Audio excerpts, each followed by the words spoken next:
My name is Gorman, and in this episode of Semilla.VC, I sat down with Alfonso de los Rios, also known as Poncho, who is the co-founder and CEO of Nowports, the Mexican unicorn developer of a digital freight forwarder platform. Nowports has raised $242.6 million from some of the world's most reputable investors, including, but not limited to, Y Combinator, Softbank, Tiger Global, Tencent, and Monashees.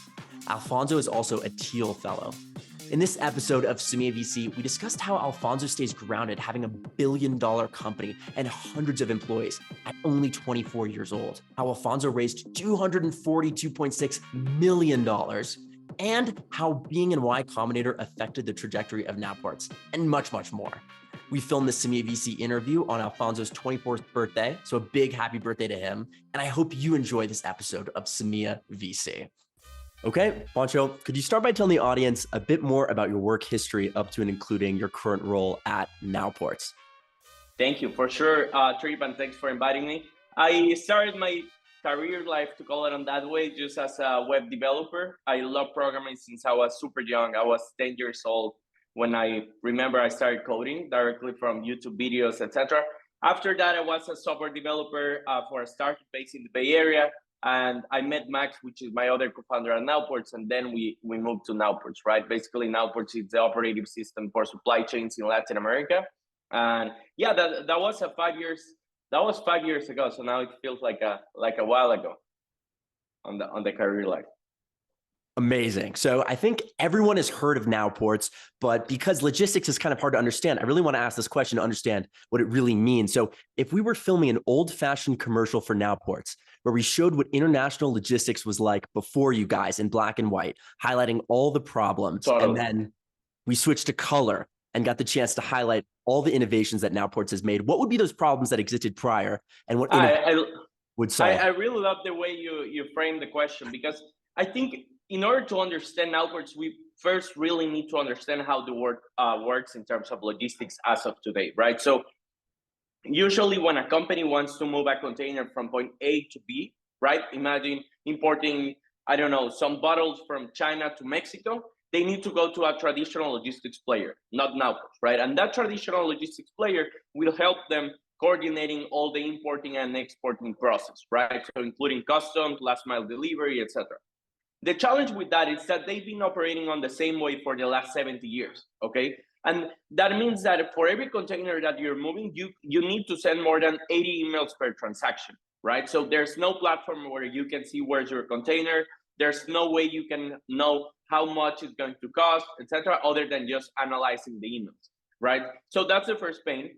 The logistics teams usually spend more than 15 hours per week on manual reports, right? So filling Excels, and most of the time they can have an error there just because of the manual input they are putting, right? So the industry has been working on that same way for the last 70 years. And what we decided to do at Nowports is that we wanted to become the source of truth for every company that was importing or exporting any type of materials in Latin America, right? So we started on that way. Today, we have offices on 9 different countries in the region. And basically, we become your source of truth on that. Additional to that, Trip, we don't only digitize the importing and exporting process, but actually we provide you financing based on the cargo that you're moving directly to our platform, right? So instead of going to traditional banks, we can be your financial supporter or player and give you a 10x better experience than traditional banks.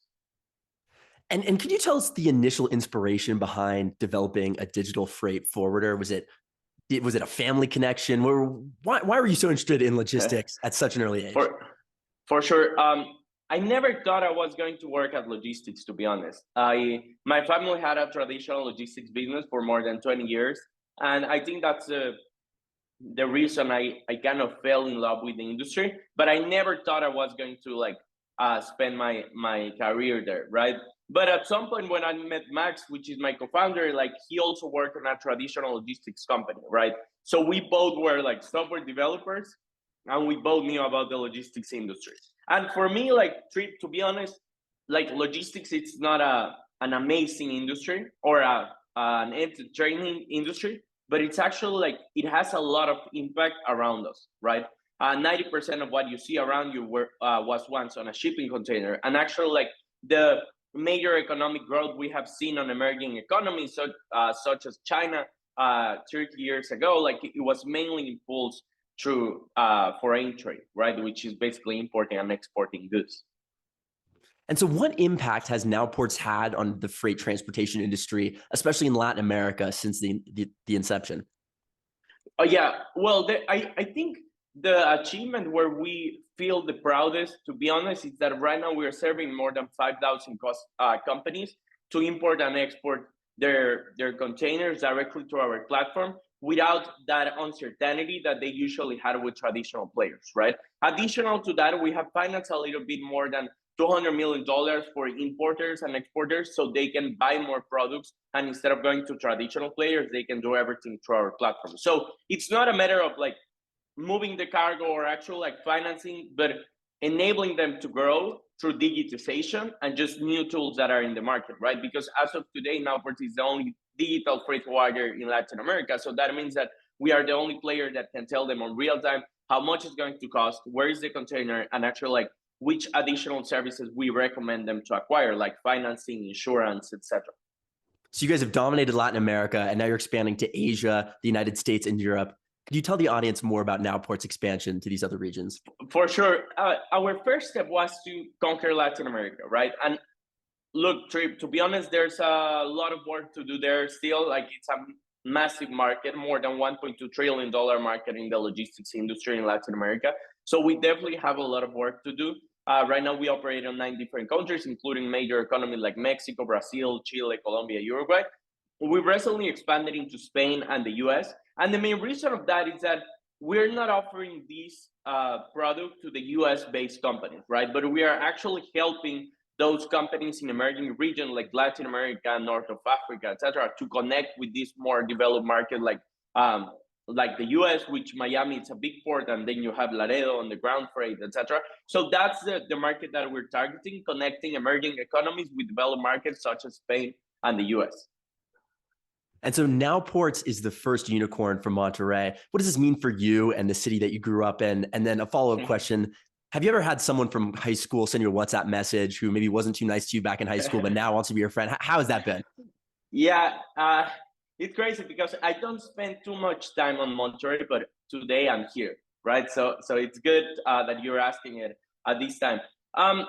I mean, Monterey, even though like Nowports is the first unicorn, the bar is too high in terms of companies, right? You have FEMSA, which is the owner of Coca-Cola in Latin America. Then you have Cemex, which is the biggest cement company in the world. So I think the bar is high, right? Mostly on the traditional side. When everything happened about Nowports on the unicorn, etc., I think it was a really good moment to show the legacy industry or the legacy companies that there was a new generation coming up, right, in terms of startups. And not only Nowports, there's a lot of like maybe small startups or early stage that are just getting started, but actually like doing a really amazing work. So I think it was a good proof of concept on what we wanted to achieve as a company. I also thought that like in terms of the high school part, I've always tried to like keep a small circle of friends and relationships and girlfriend, like everything super close to me, not even because of Nowports, but I think it's the way I work. So obviously I think right now my Instagram is quite popular, my Twitter too, etc. But it's mostly like the same for me in terms of personal relationships, right? So there's a lot of things happening on social media that I do, but at the end of the day, my relationship circle, it's still the same, right? So I haven't seen that change too much on that side other than social media, right? I love it. I love it. And so you have a company worth more than $1 billion. You have hundreds of people that have jobs at Eat, that have families just because of you. How does that feel? And then what do you do on a daily basis to stay grounded, focused, and motivated to keep going? Totally. Well, I think our biggest achievement other than the product and obviously like unicorn, etc., it's the team that we have built, right? We need to analyze that when we started, I was 19 years old and my co-founder was around 27 years old, right? So we were super young in the market on a traditional industry. So we decided to build, like, it didn't matter what was our product, how were performing, and what was our role. But we wanted to have the best performing team in Latin America, right? And not only the best performing team, but actually with the best culture that we could build. And we decided one of our first hires was the head of culture, right? So that was super important for us to build. And I think like the way Nowports has worked as of today is that it's not only one guy taking the decisions or the co-founders, but actually a really good executive team since day one, just navigating during the storms that we have seen, right? Like the COVID, one time when we went out of cash flow and we were about to go bankrupt, right? So we had different like wars, to call it on that way, and I think the executive team really helped us on that. So the way I try to keep grounded and just like really close to the people that it's working on a daily basis through Nowports, it's, to be honest, like being useful, because at some point, like when the company scales, like you have a question as a CEO, like what's my role? What should I be doing? Like, like, because basically now there's a role for everyone, but you need to find how to be useful. And that a lot of time means maybe like enabling connections, helping them with one specific topic, etc. And at the same point, being present in the offices, right? I think there's no other replacement of being present. And I know there's a discussion between remote, in person, etc. We are remote, but at the same point, we like to go 1 day per week and spend some time working together across different teams, etc. And so you've raised more than $240 million over a number of rounds from some of the best investors on earth. How did you do that? And then I'd also like you to say how old you are, just for some of the people who might be listening and envisioning someone who's like 50 or 60. Totally. No, not at all. I'm 24 as of today, 19 when we started Nowports. And it's crazy. Like, I think when we talk about the investors that have invested at Nowports, I think we really have a good cap table in terms of globalization, right? Because we wanted to conquer an industry that it's around every single thing that we see around ourselves, right? Like the computer, the phone that you have on your hand, etc. Like everything was on a shipping container. So it was really easy to sell the vision or the market, but we needed to prove how we were the right team to do it, right? And that was like the first proofs that we have was the team, our go-to-market, how we got our first clients, etc. And it started a snowball effect of just like getting and getting more ambassadors to our brand, including on the investor side, right? So there are some angel investors like John Lewis, Michael Sitzmore, etc., that helped us since day one, no matter our age, to just like help us on how to sell, how to envision the company, etc. And yeah, like that was the trip. I remember one of the biggest negotiations that we did was possibly with Tencent. Tencent decided to invest in Nowports. It's the enormous financial company based in China. And like you could think that China is so different in terms of marketing, in terms of like the way startups work, etc. But logistics, it's one the same, right? Like it basically enables economic growth. So the discussion was really easy to take on. And again, everything went back on why you're the right team to conquer that market.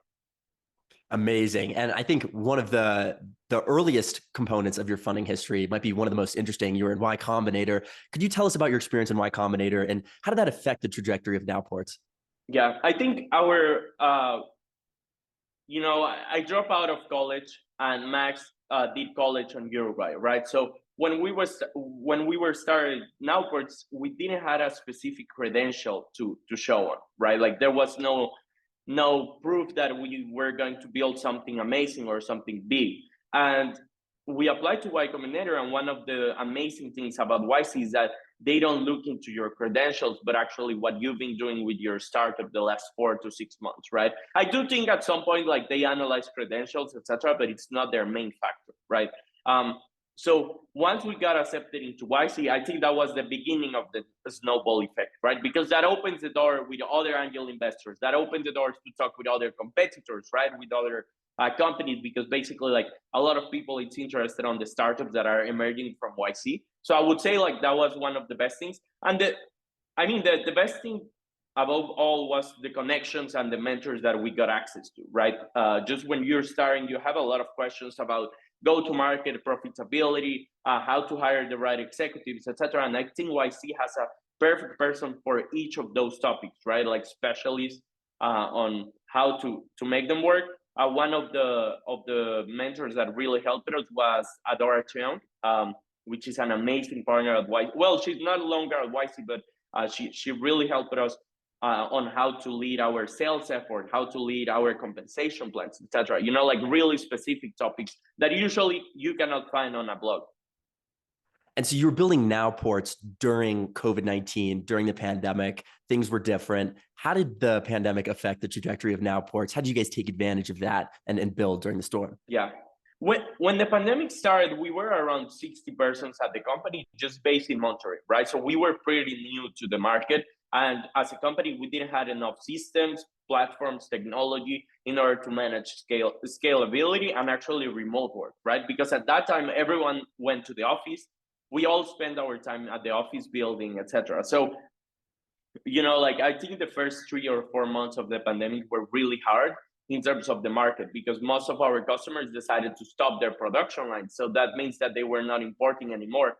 And we basically went to zero revenue for a couple of weeks, but it was definitely like 3 or 4 months that were really, really hard. But I cannot remember of a joyful time other than that, right? It was crazy. Like everyone was just finding how we could like move the company and actually like keep progressing, keep advancing, etc. And we scaled during the pandemic from 60 to 750 employees, right? From just one city to more than 9 countries on 11 different cities, right? So it was a really good scale up moment and actually make us really, really resilient.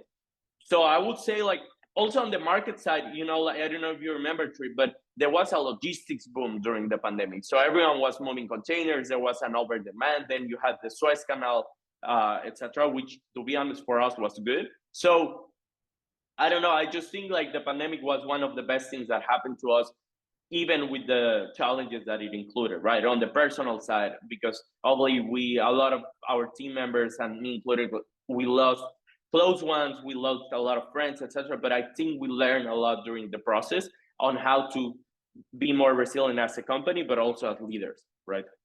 So you've achieved the benchmark that almost every founder goes to bed dreaming about every single day, and that's becoming a unicorn. When did you find out that Nowports became a unicorn? How did it change your life? How did it make you feel? And how did it not? Yeah, I would be really transparent here. Like, you know, like I always thought about becoming a unicorn. So I will not lie saying like, oh, I didn't care about those. To be honest, I did care.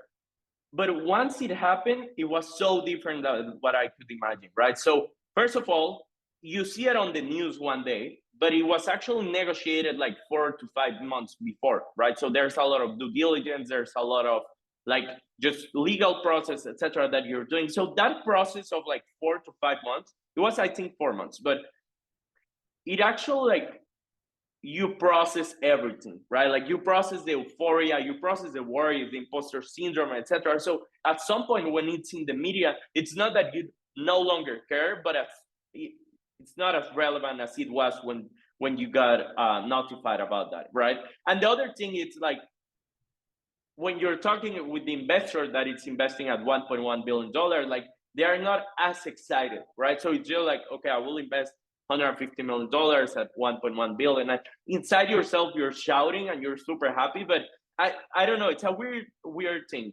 And I would say this, the biggest shock moment of becoming a unicorn was learning that it's still day one, right? So it doesn't matter if your company is in every newspaper, on every media coverage, etc. You actually like still need to be working on the processes that you're lacking of, on the retention, on the revenue, etc. Right? So I would say that's possibly one of the biggest challenges as a CEO or as founders that you face, to understand that, to be honest, like being on the media, it's most of the time a vanity metric, which I love. I love being in the media. I love Nowports being like covered, etc. But it will not define the success of our company for the next 15 to 20 years, right?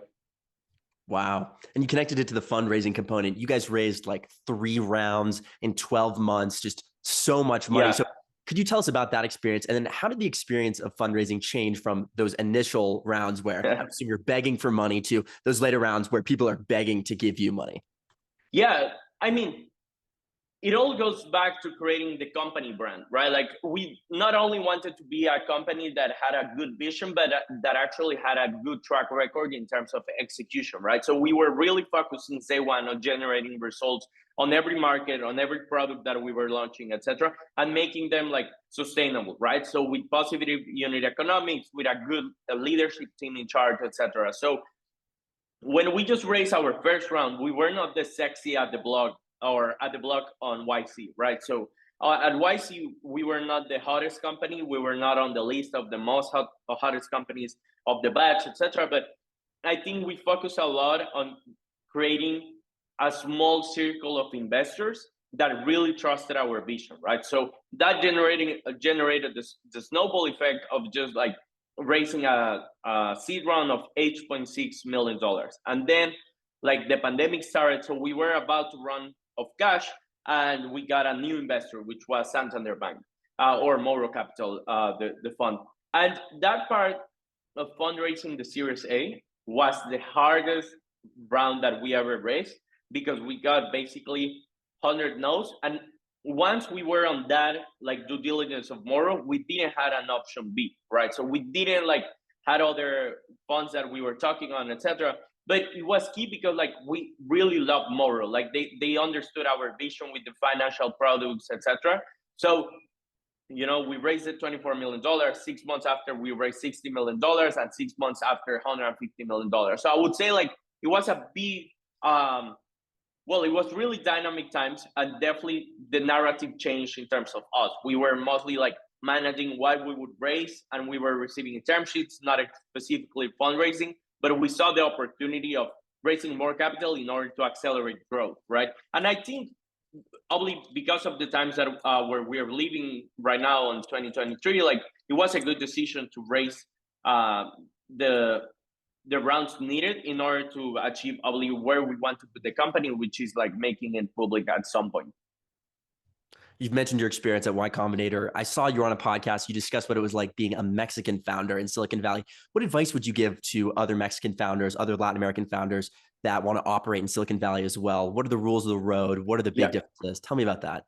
I think there's a lot of differences in terms of the ecosystem, because probably in Latin America, we started seeing the biggest startup like Mercado Libre, Rappi, etc., just a few years back, right? And obviously Mercado Libre has been in the market for more than 20 years, but it was just based mostly in Argentina, and right now it has a regional coverage, right? So I would say like when you get the opportunity to fly to other places such as DC or Silicon Valley, etc., you're seeing a lot of experience there, because those are hubs of innovation, technology, business, etc. So I would say that most of the time in those hubs, there's more people that want to help you than what you could imagine, right? So my biggest advice is just reach out, right? Like just reaching out to the people that you admire, that you want to connect with, that you want to get some advice.